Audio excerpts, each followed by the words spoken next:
आज से ठीक 296 साल पहले की बात है। साल था 1730 और तारीख थी 11 सितंबर की।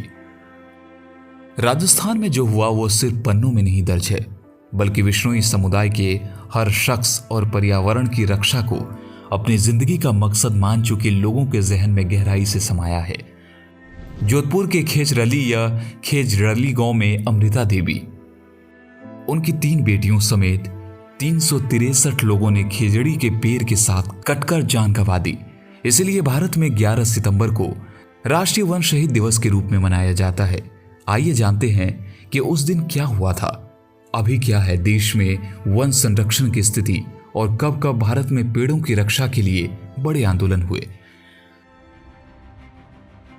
राजस्थान के जोधपुर में उन दिनों मारवाड़ राजा अभय सिंह का शासन था। वह एक नया महल बनाने की योजना बना रहे थे। महल के लिए लकड़ियां चाहिए थी, इसलिए राजा अभय सिंह ने रियासत के हाकिम गिरधारी दास भंडारी के नेतृत्व में अपने कर्मचारियों को खेजड़ी काट कर लाने के लिए भेजा। खेजड़ली गांव में ढेरों खेजड़ी के पेड़ थे।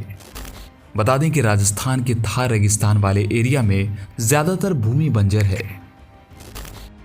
पेड़ कम हैं। इसमें सबसे महत्वपूर्ण खेजड़ी यानी कि प्रोसोपिस सिनेरिया है। इस छोटे सदाबहार पेड़ को थार रेगिस्तान की जीवन रेखा मानते हैं। इसकी पत्तियां ऊंटों, बकरियों, मवेशियों और अन्य जानवरों को चारा प्रदान करती हैं। इसकी फलियां खाने योग्य होती हैं और लकड़ी ईंधन है। इसकी जड़ें वायुमंडलीय नाइट्रोजन को स्थिर करती है, जिससे मिट्टी उपजाऊ बनती है। अमृता देवी बिश्नोई को जब यह बात पता चली तो वह जाकर पेड़ से लिपट गई। अमृता देवी ने राजा के सैनिकों के खिलाफ विरोध प्रदर्शन किया, क्योंकि बिश्नोई धर्म में हरे पेड़ों को काटना मना है। पर राजा के लोगों ने पेड़ के साथ उन्हें भी कुल्हाड़ी से काट दिया। अमृता शहीद हो गई। तभी उनकी 3 बेटियां आंसू, भागू और रत्नी भी पेड़ को बचाते बचाते मारी गई। जब यह बात गांव के लोगों को पता चली तो वे भी पेड़ को बचाने के लिए दौड़े।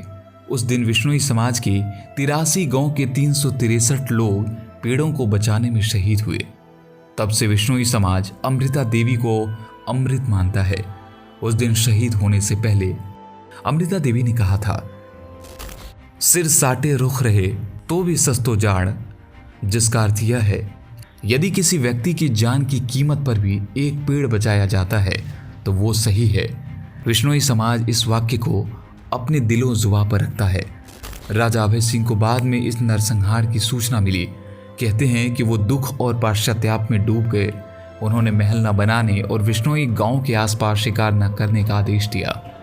इस घटना के सदियों बाद 1983 में राजस्थान सरकार ने खेजड़ी को राज्य वृक्ष घोषित कर दिया। ये इतना बड़ा आंदोलन था कि लोक कलाओं में आज तक जीवित है। खबरों में बने रहना है तो पीके टाइम्स चैनल को सब्सक्राइब और फेसबुक पेज को फॉलो जरूर कीजिए।